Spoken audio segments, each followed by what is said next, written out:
Hello everyone, welcome back to my channel. Please subscribe my channel. It's the moment we've all been talking about, the one that's been lighting up social media and has every Wheel of Fortune fan buzzing. You can feel it in the air, that mix of frustration and disbelief that happens when you see something you love change, and maybe not for the better.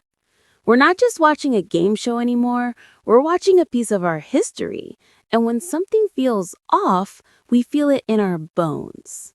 This week, the spotlight isn't on a big winner or a hilarious blooper. It's on a seemingly unfair ruling and the man at the center of it all, Ryan Seacrest. For decades, we've watched Pat Sajak. He was like the favorite uncle who ran the game.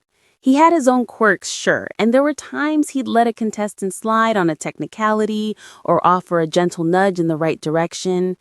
It was a comfortable, familiar rhythm, a friendly face, and a predictable, comforting routine. And now we're in a new era, a Ryan Seacrest era. And with new eras come new roles, or at least a new interpretation of old ones. In a recent episode, a contestant named Jen was in the final toss-up puzzle. The other two contestants had already guessed incorrectly, leaving her as the last one standing. Ryan even told her to take her time, so she did. She looked at the board, saw the letters filling in, and correctly solved the puzzle. Well-balanced meal. The whole audience gasped, thinking she had it. She was the only one left. But then, a cold, hard rule was enforced. Ryan cut her off. Buzzer. He sat and the audience went silent. The puzzle was thrown out because she hadn't buzzed in. She hadn't hit the button to lock in her answer. Can you imagine the feeling? One moment you're on the brink of winning, the crowd is on your side, and the next it's all gone because of a technicality.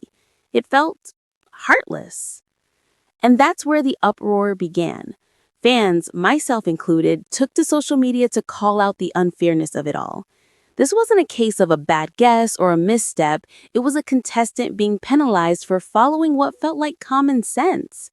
In the past, Pat Sajak had been known to be more lenient in these exact situations.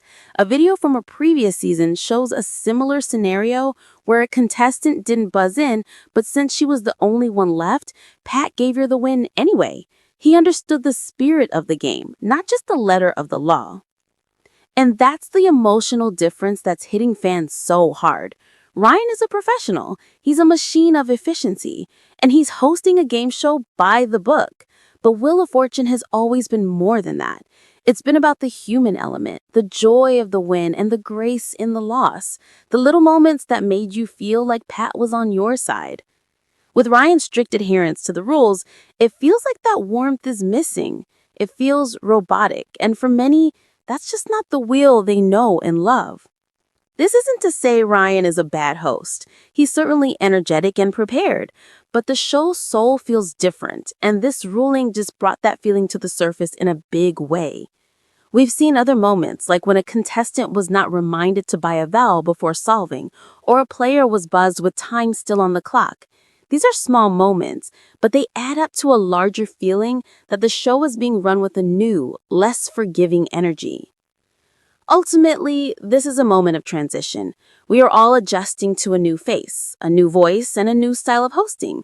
But for a show that has been a comforting constant in our lives, these moments of unfairness feel like a punch to the gut. We're not just complaining to complain. We're expressing a real emotional connection to a show that feels like it's changing in ways we don't want it to. And when a contestant is robbed of a win over a buzzer, it feels like we're all losing a little piece of the show's heart.